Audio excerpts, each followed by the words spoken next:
A new policy paper released by an Australian think tank has revealed how the Chinese Communist Party is continuing to exploit US-based social media platforms to influence unwitting audiences beyond China's territory. The 39-page paper titled Assessing the Impact of CCP Information Operations Related to Xinjiang says China marshals a variety of resources to distract from revelations or claims of arbitrary detention, mass sterilization, and cultural degradation of the predominantly Muslim Uyghurs and other minorities in Xinjiang.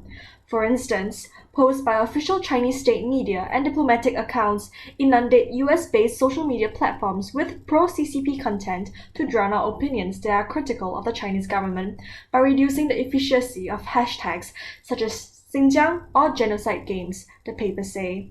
The CCP has been notably successful in silencing governments in Muslim-majority and non-Western countries. The report says, of the 57 member states of the Organization of Islamic Cooperation, only 2, Albania and Turkey, have condemned the CCP for its policies in Xinjiang.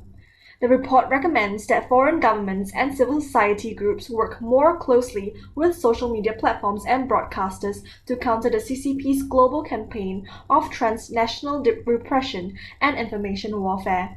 It also recommends that governments expand economic sanctions targeting the perpetrators of serious human rights abuses to include those who distribute disinformation and foreign propaganda and who silence and continue to abuse victims and survivors of rights violations.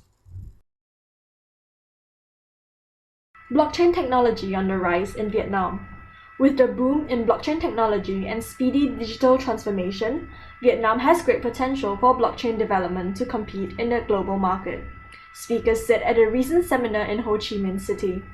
It is estimated that by 2030, blockchain will create 40 million jobs and 10 to 20% of the country's economic infrastructure will run on blockchain-enabled systems. Blockchain is a form of data storage and transmission technology using encryption.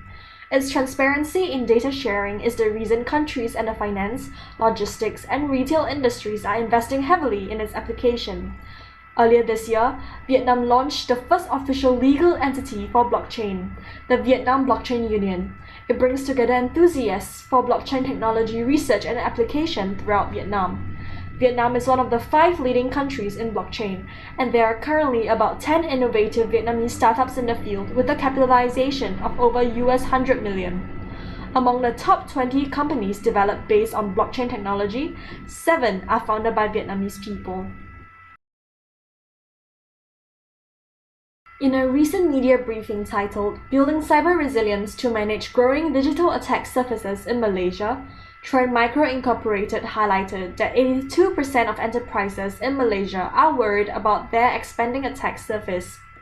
IT modernization over the past 2 years was a necessary response to the ravages of the pandemic, but in many cases, it unwittingly expanded the digital attack surface, giving threat actors more opportunities to compromise key assets. A unified, platform-based approach is the best way to minimize visibility gaps, enhance risk assessments, and improve protection across these complex, distributed IT systems.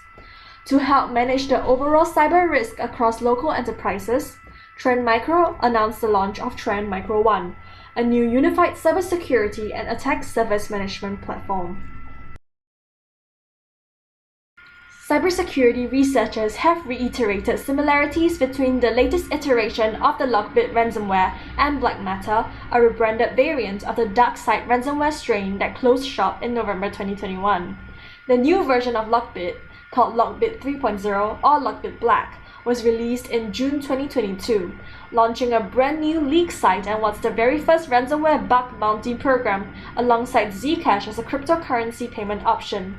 LockBit's extensive similarities to BlackMatter come from overlaps in the privilege escalation and harvesting routines used to identify APIs required to terminate processes and other functions, as well as the use of anti-debugging and threading techniques designed to thwart analysis. The development also highlights the continued success of the ransomware as a service business model, lowering the barrier to entry for extortionists and expanding the reach of ransomware. Checkpoint's analysis of cyber attack trends for Q2 2022 showed that Asia region has seen a 33% increase year-over-year, reaching 1 out of 17 organizations impacted weekly. The Information Security Officers Group, the leading information security professional organization in the Philippines, held the third installment of its virtual Metaverse I Am Secure Forum series on July 21st. With the team traversing beyond the realm of cyberspace, the forum focused on how information security professionals can prepare their privacy and security strategies as the industry pivots into the metaverse.